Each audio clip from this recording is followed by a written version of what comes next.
Saatın əsas başlıqlarını təqdim etmək üçün ASTV xəbər komandası olaraq yenidən qarşınızdayıq. Hər vaxtınız xeyir.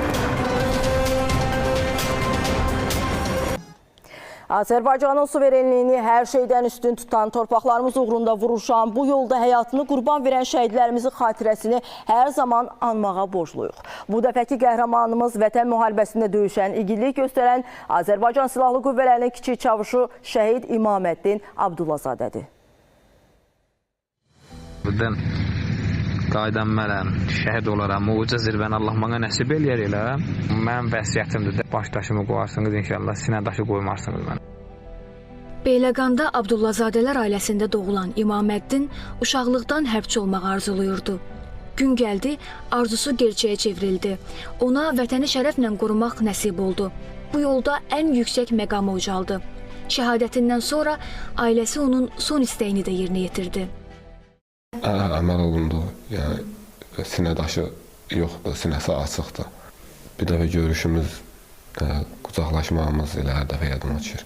Dedi ki, yəni sən narahat olma da qardaşın dedi, öləndən sonra da sənin qulluğundadır. İndi onu da şəhadəti ilə sübut eləyir. Şükür Allaha ki, bir şəhid qardaşıyım, mən bir şəhid ailəsiyik. İmaməddin orta məktəbi bitirdikdən sonra hərbi xidmətə yollanmışdı. Aprel döyüşlərində iştirak etmişdi. Xidmətini başa vurub geri qayıtdıqdan sonra yenidən cəbhəyə yollanmışdı.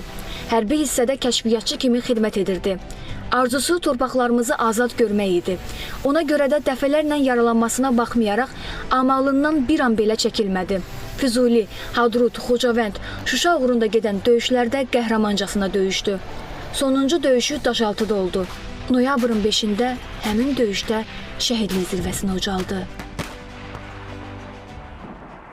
Çox ailəcan, atasını sevən, anasını sevən. 4-cü sinifdə buna müəllim deyir ki, kim nə sevir, müəllim olacaq, həkim olacaq, mühəndis olacaq, kim hansı sənət sevir, o üzrə inşamı, imlamı yazsın.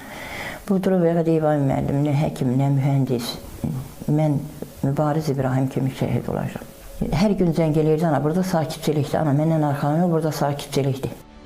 Döyüş yoldaşları onu Çalmalı ləqəbi ilə çağırarmış. Sanki o müharibədə bütün başına gələnləri yuxusunda görmüşdü, başladı danışmağa. Ondan sonra həmən o başındakı çalmanı onda bağladı başına həmən gibi. Bax, bizcə burada bunun dəbilqə başındadır. Bütün döyüşün 90%'ni onunla keçiribdir. Bugün ailəsi İmaməddini qürurla xatırlayır. Tək təsəlliləri övladlarının arzusunun gerçək olması, torpaqlarımızın azadlığıdır. Özünün də arzusuydu şəhid olmaq. Özü elə bilginən ki, o məqamı tanıyırdı. Vətən sağ olsun, Azərbaycan sağ olsun, Azərbaycan həmişə qalib ölkə olsun, dövlətimiz sağ olsun, ordumuz sağ olsun. Ali Başkomanla prezidentimiz sağ olsun, onun rəhbərliyi ilə torpaqlar qayıtdısa, ölüm həmişə var. Bir var elə sadə öləsən, bir daha vətən uğrunda öləsən. İmaməddin Abdullazadə ölümündən sonra Azərbaycan bayrağı vətən uğrunda cəsur döyüşçü, Qubadlının, Füzulinin, Şuşanın azad olmasına görə orden və medalları ilə təltif edilib. Şamilə Şamil qızı, Kamran İsayev, ASTV xəbər.